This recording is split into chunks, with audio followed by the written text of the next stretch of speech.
પણ આજ જુનાગઢ ને ગિરનાર દરવાજે તમે બેસો આજે તો કઠિયારાની બાયુ લાકડા કાપવા જાય. આજ પણ આવો કાલ મારી અને તમને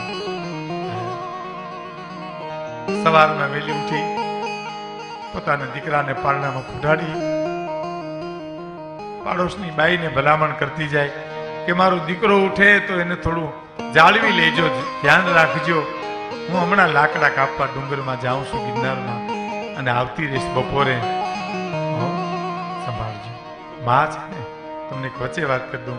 એક માં મજૂરી કરવા જાતી ને પછી છીકા ઉપર ડબરો ટીંગાળે છે અને છોકરાઓને એમ કહેતી જાય કે હું આવીશ ને બેટા તો મોડું થાય તો પાડોશની બાઈ કોઈ પણ આવશે ને તો તમને આ ડબરામાં ભાતું છે ને એમાંથી ખવડાવશે, ખાઈ લેજો અને રમજો હો. આટલું કહી અને મજૂરી કરવા વહી જાય. પણ છોકરા રમતા રમતા ભૂખા થાય એટલે ડબરા હામું જુએ, છીકા હામું જુએ. માં કહેતી હતી પાડોશમાં આવી અને ખવડાવશે, કઈ આવશે જોઈ જોઈને વળી પાછા રમવા મળી જાય છે, ભૂલી જાય. વળી ધૂળમાં રમકડા રમી રમી વળી પાછા ડબરા હામું જોવે. હાંજ પડી ગઈ સાહેબ અને ખાવું મંડ્યા કરવા. માં આવી પાડોશની બાઈએ કીધું કે ભાતું ટીંગાડ્યું છે તો કઈક દે ને પછી રોટલો ઘડજે.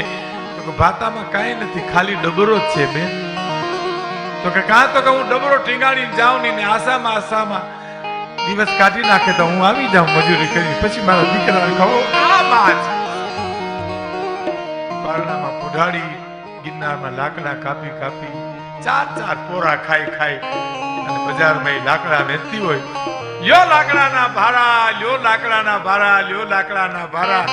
આમ કરોડપતિ માણા હોય, આમ ગમે રસ્તે રૂપિયો વાપરી નાખે, પણ અહીંયા ઈ બાઈને કરગર આવતો હોય લાકડાના ભાડા. શું ભાડો આપ્યો બેન? 10 રૂપિયા. 10 રૂપિયા નો હોય, મોંઘું બહુ છે. અરે બાઈ કરગરે બાપા હવારની અમે જઈએ છીએ, રોંઢો થઈ ગયો, મારા છોકરા મૂકીને લઈ લો 10 રૂપિયા. તમને શું વાંધો છે? નહીં 8 રૂપિયા. અરે 10 રૂપિયા 2 રૂપિયામાં હું કામ કરગર આવો છો? નહીં 8 રૂપિયા. બાઈ કે 10 રૂપિયા 8 રૂપિયા. એ જ્યાં વાદ વિવાદ હાલે એમાં ઓચિતાની 8 રૂપિયા ભારો વેચી નાખે. લઈ જાઓ ભાઈ, ભારો લઈ જાઓ. શું કામ ભાઈ? અટાણ સુધી કરગર આવી, અટાણ સુધી એને રકજક કરી, ઓચિતાનો ભારો 8 રૂપિયા વેચી નાખ્યોનું કારણ એ છે હૈયામાં દૂધ ઉભરાણું છે, ઘોડિયામ છોકરો રાડું નાખે છે. આ માં સાહેબ, આ માં હૈયામાં દૂધ ઉભરાણું, છોકરો રાડું નાખે છે. એટલે 8 રૂપિયામાં 8 રૂપિયામાં ભારો વેચી નાખે. એમાંથી જે કઈ વસ્તુ લાવીને દીકરાને ખવડાવે. ઈ બાઈના જીવનમાં પૈસો જ જો મહાન હોય તો એને બજારમાં બેસી જતા નથી આવડતું. પણ નહીં, જીવનની સંસ્કૃતિ છે, સંસ્કાર છે, માપણું છે, ઈ મહત્વનું છે. સંપત્તિ મહત્વની નથી. એમ પોતાના જીવનમાં પોતાએ માપદંડ માંડવાનો. દુનિયા એટલે કોણ? મારી અને તમારી દુનિયા અંદર છે, બહારની દુનિયા નહીં. એનો પ્રસંગ કહીને વાત પૂરી કરું છું. નવો પ્રસંગ છે સાહેબ. રાજા સાહેબમાં એક રાજકુમાર 21 વર્ષનો ગાદી ઉપર બેઠો છે. સાંભળજો, 21 વર્ષનો રાજકુમાર ગાદી ઉપર બેઠા પછી એને હાથ પડાવ્યો કે આવતીકાલે મારી કચેરીમાં જે વૃદ્ધો આવે એ 70 વર્ષથી ઉપરના ઉંમરના હોવા જોઈએ. 70 વર્ષથી ઉપરના વૃદ્ધો આવે, 69 માં નહીં, 71, 72, 80 એવું ગમે. અને સાહેબ કચેરી ભરાણી 70 વર્ષથી ઉપરના યુવાનો, પોતે 21 વર્ષનો અને વૃદ્ધોની સભા ભરી સાહેબ. અને વૃદ્ધોની સભા ભરી, બારણા બંધ કરી. રાજા રાજકુમાર એમ કહે છે કે તમે મારા દાદાનું રાજ જોયું, તમે મારા પિતાનું રાજ જોયું, તમે મારું પણ રાજ જોયું છે.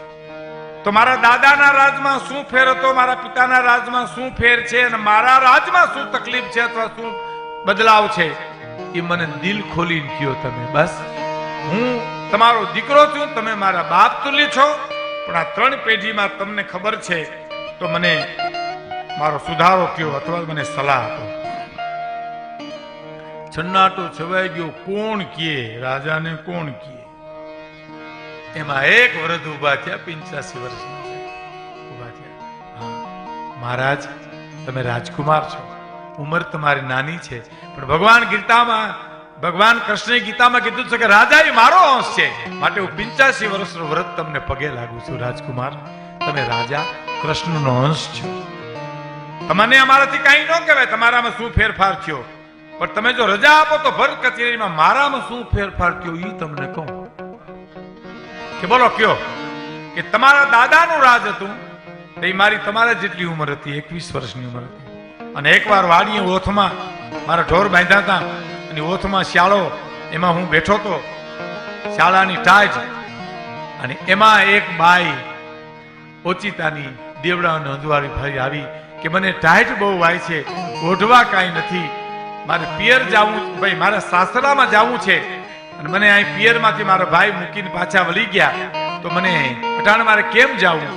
કાંઈ વાંધો નહીં બેન, દીકરી આ ઓત છે, અહીં તું સુઈ જા, સવારના પોરમાં હું તારા સાસરાને ત્યાં મૂકી જાય છે.